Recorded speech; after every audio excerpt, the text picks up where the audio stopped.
En effet, nous existons depuis maintenant plus d'un an. L'ONG a été créée le 20 janvier 2016. Ça a été créé au moment même où je faisais la maladie parce que ça m'a permis de savoir que c'est vrai, le cancer du sein est aujourd'hui un problème de santé publique, certes.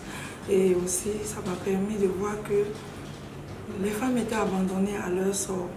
On n'avait pas de soutien, tant au niveau de la société civile qu'au niveau de nos gouvernants.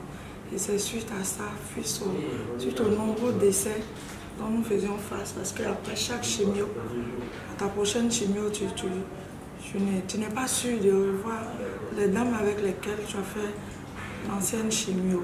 Et c'est suite à ça que j'ai demandé au Seigneur que si il arrivait que je puisse guérir de cette maladie, j'allais me battre contre cette maladie pour que l'handicap dont moi je souffre aujourd'hui, mes soeurs, mes tantes, mes mères ne puissent pas connaître cet handicap-là. Car il faut le dire, c'est vrai, la femme souffre. La femme souffre. C'est difficile de comprendre que cette partie-là même qui nous permet de donner la vie et qui nous permet d'entretenir la vie puisse souffrir d'une pathologie.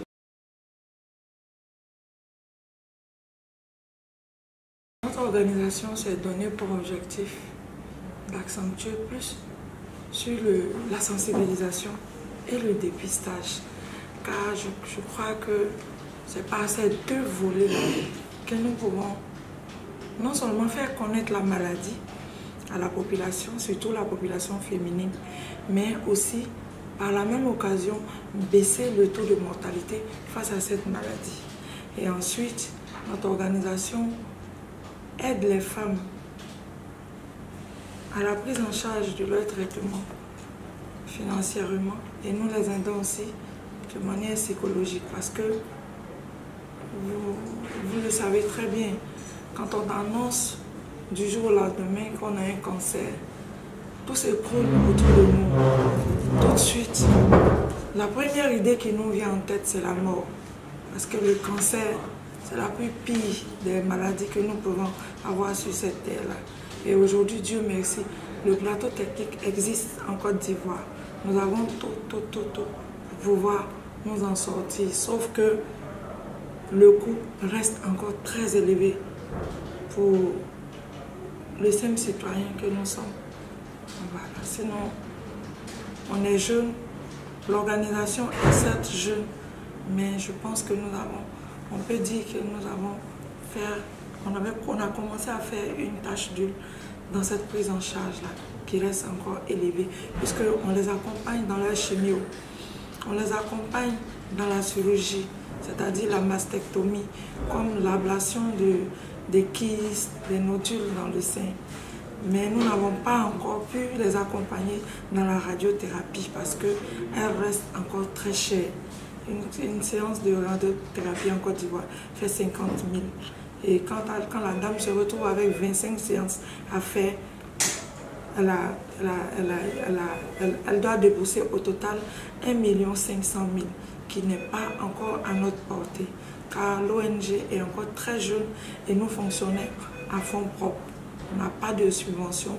Ce n'est que notre réseau d'amis qui nous subventionne à travers nos malades, les cas que nous déclarons. Ils nous soutiennent à travers les dons. Que nous puissions faire face à la prise en charge de ces femmes-là. C'est vrai, on a eu déjà 4 décès dus à la découverte tardive de la maladie. Mais aujourd'hui, au jour d'aujourd'hui, nous avons en notre possession plus d'une quinzaine de malades qui attendent que nous donnons notre accord pour les aider dans leur prise en charge. Mais il faut dire qu'on a déjà suivi plus de 3 dames qui ont connu, une a connu l'ablation, 2 sont à la radiothérapie et 3 sont à la chimiothérapie.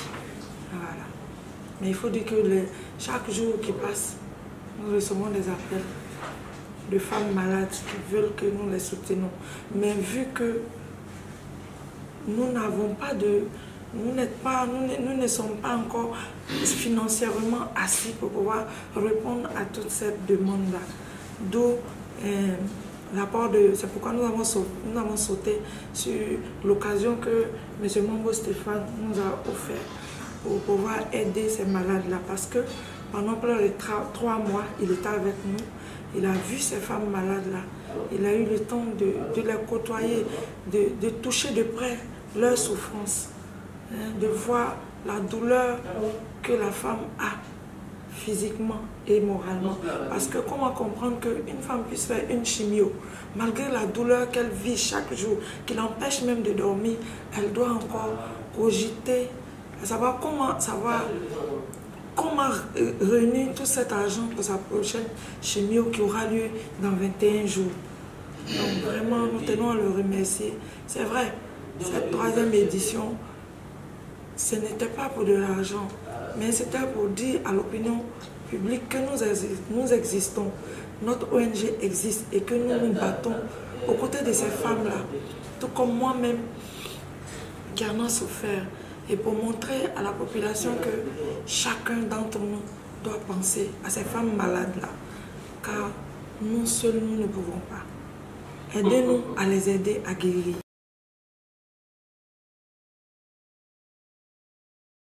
Bon, je pense que notre bilan est satisfaisant parce qu'en moins de 2 ans, nous avons pu nous occuper d'environ 5 à 7 femmes. Et certes, nous avons eu des décès, mais ce n'est pas encore fini parce que ces femmes ne sont pas encore guéries. Ces femmes ne sont pas encore guéries et encore, il reste encore plusieurs femmes qui sont en attente. Elles attendent que nous puissions leur donner notre accord pour les aider dans leur prise en charge. Sinon, je pense qu'en moins de 2 ans, le bilan est satisfaisant.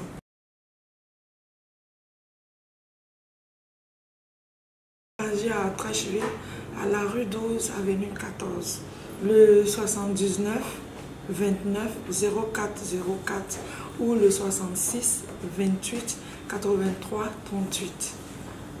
En fait, on tient vraiment à remercier tout le monde, à ces bonnes volontés-là qui nous ont fait confiance et qui nous aident au jour le jour par rapport à tous les cas que nous leur déclarons. Et aussi dire merci à l'équipe du professeur Mokhtar Touré et le service de cancérologie au CHU de Trècheville. Et puis le professeur Diomondé et sa société Savant qui nous aident beaucoup dans les examens pré- et post-opératoires de nos femmes. Ces examens-là même qui confirment que nous sommes atteints d'un cancer et ces examens-là même qui confirment par la suite que nous sommes guéris de la maladie. Merci à tous.